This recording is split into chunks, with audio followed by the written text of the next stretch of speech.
Gabriel, and thank you so much for listening to this video. What we are going to do is that we are going to have a brief review of the Gestalt theory. Thank you so much.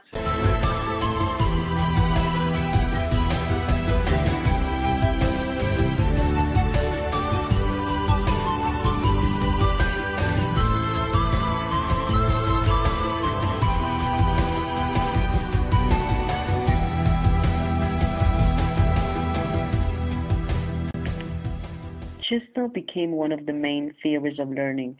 The three main Gestalt theories: Wertheimer, Kohler, and Kafka. Gestalt was a holistic approach and rejected the mechanistic perspective of the stimulus-response models. Numerous new concepts and approaches emerged from this different philosophical perspective. The Gestalt theory proposes that learning consists of the grasping of a structural whole and not just the mechanistic response to a stimulus. Gestalt is an integrated whole system with its parts enmeshed. The whole is greater than just the sum of the parts. Gestalt learning theory proposes several laws of organization, which are innate ways that human beings organize perceptions. A Gestalt factor is a condition that aids in perceiving situations as a whole or totality. The factor of closure suggests that perception tends to complete incomplete objects, when only part of an image, sound, thought, or feeling is presented as a stimulus. The brain attempts to complete it to generate the whole. The factor of proximity suggests that when elements are grouped closely together, they are perceived as wholes. This has relevance in reading, visual arts, and music. The factor of similarity proposes that like parts tend to be grouped together in cognition. This has implications for instruction, suggesting that learning is facilitated if similar ideas are treated and linked together and then contrasting with opposing or complementary sets of ideas.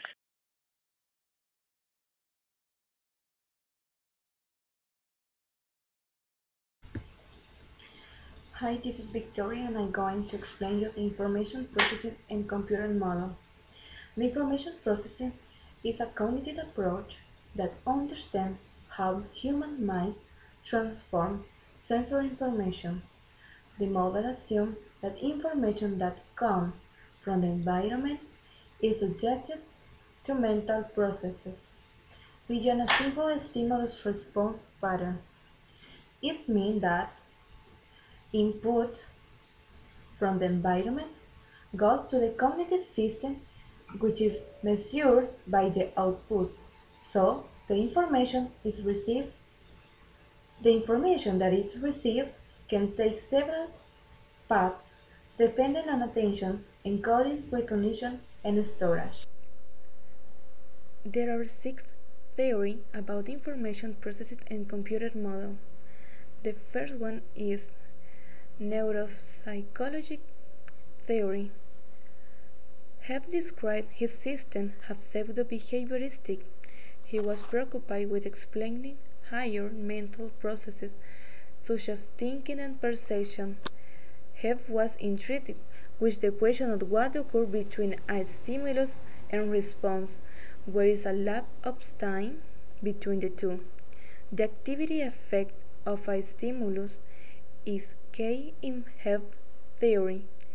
He believed that thought mediated the response by collaborating with sensory input to determine which of a number of possible responses could be made. The second is information processes theory. George Miller has provided 2 theoretical ideas that are fundamental to the information processing framework and cognitive psychology more generally. There are 3 kinds of memory. Sensory register, the part of the memory that receives all the information a person sends. Short-term memory, also known as working memory, the part of memory where new information is held temporarily until it is either lost or placed into long-term memory. In long-term memory, the part of memory which has an unlimited capacity and can hold all the information. The general problem-solving theory. According to Alan Newell, the information processing theory attempts to understand human cognitive process by using computer processing as a model. Newell developed the general problem solver around 1957. It was a computer simulation theory which provided a core set of processes that could be used to solve different kinds of problems. The computer program was capable of simulating a fair approximation to well-defined problem. Once a problem or goal was defined, there were a number of processes which could be applied to the problem, including dividing into sub-goals or sub-problems, transforming one object into another, making object more similar, or applying operation to an object. Level of processing theory by Craig and Lockhart. These two authors proposed that memory was enhanced by depth of processing than by how long information was rehearsed. They suggest that rehearsal was mainly effective if the rehearsal was done in a deep of meaningful way. Craig and Lockhart proposed that memory occurs on a continuum from shallow to deep with no limit on the number of different levels. This author also discussed rehearsal, the processes of cycling information through the memory. Dual coding theory by Alan Pavion. Dual coding implies that verbal and non-verbal systems are alternative internal representations of events. For example, one can think of a house by thinking of the word house, or by forming a mental image of a house. The verbal and image systems are connected and related, for one can think of the mental image of the house and then describe it in words, or read or listen to words and then form a mental image. The last theory inside the information processing and computer model is interactive activation with competition by David Rumelhart. Rumelhart was an early proponent of the belief that cognitive psychology needed to be developed through the approaches of the formal scientific approaches, and the development of formal theory was an integral part of this movement. The model consists of 3 different levels which contain processing units. Number 1 is input level with visual feature unit. Number 2, intermediate level where units are individual letters, and number 3, output level where each unit is a word.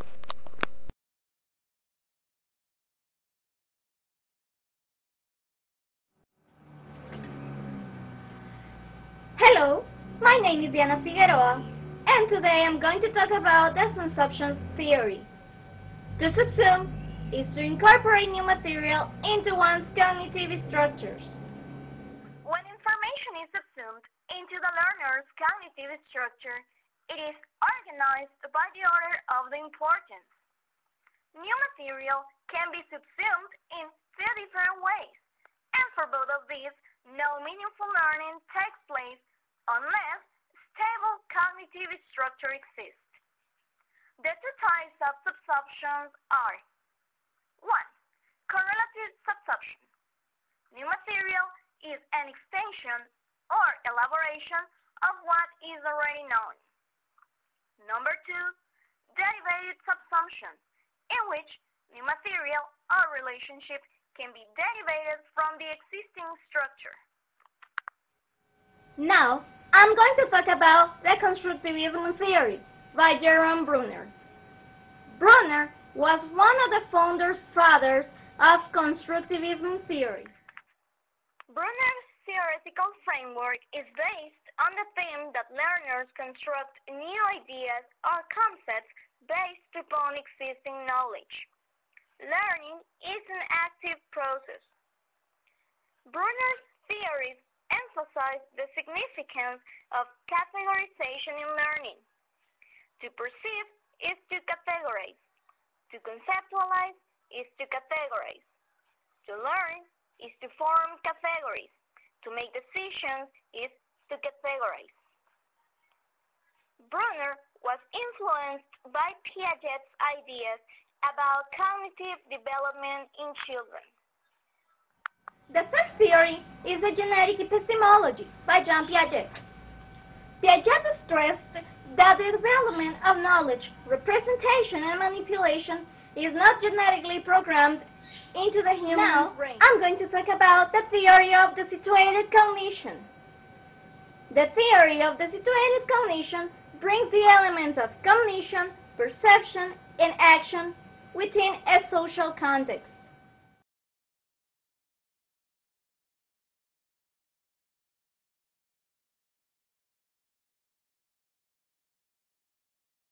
This is Ulises, and I'm going to talk a little bit about David Cobb's theory. Basically, this theory indicates that there are 4 styles of learners. The first of them is the assimilator.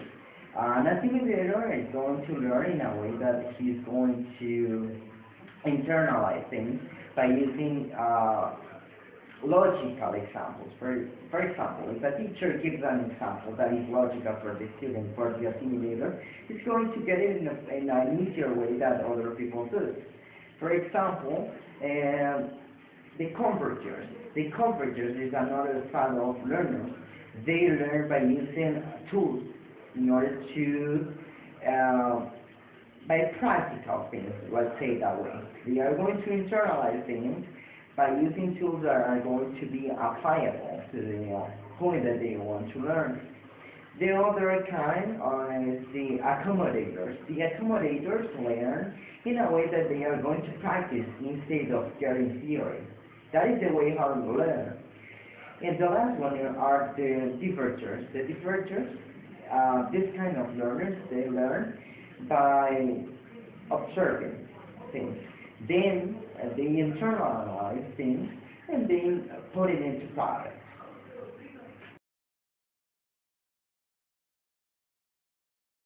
Hello, this is Ulises again, and I'm going to talk a little bit about flavor theory, that is metacognition. The metacognition basically is the way you don't only learn things just because you're going to reflect about the things that you have learned. That means that, for example, if you have learned something from theory, practice, no matter what, you're going to reflect about why in what form you have learned that. That is the way that is metacognition is.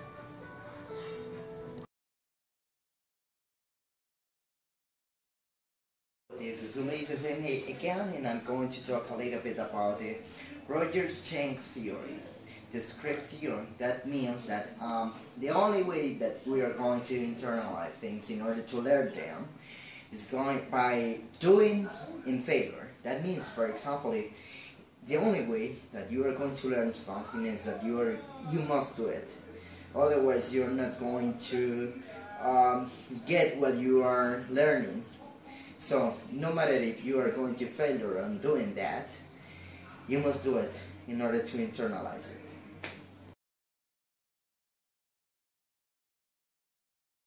Hello again, this is Ulises, and I'm going to talk a little bit about Sigmund Freud's theory, the psychoanalysis. Well, in this theory, you are going to find three kind of person. For example, the id, the ego, and the superego. The first one, the id, is a pleasure seeker. That means that is a person that wants gratification immediately for the things that he or she does. The second one, the ego. The ego is taking control over the pleasure seeking.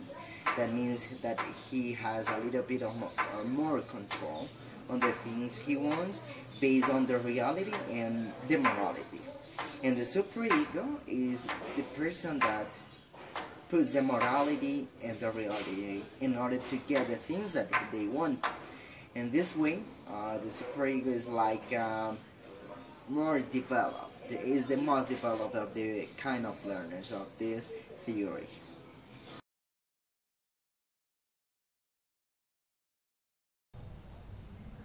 Hello everyone, I'm going to present you some theories such as the Gestalt theory and the cognitive dissonance theory, which are from the Gestalt learning theories.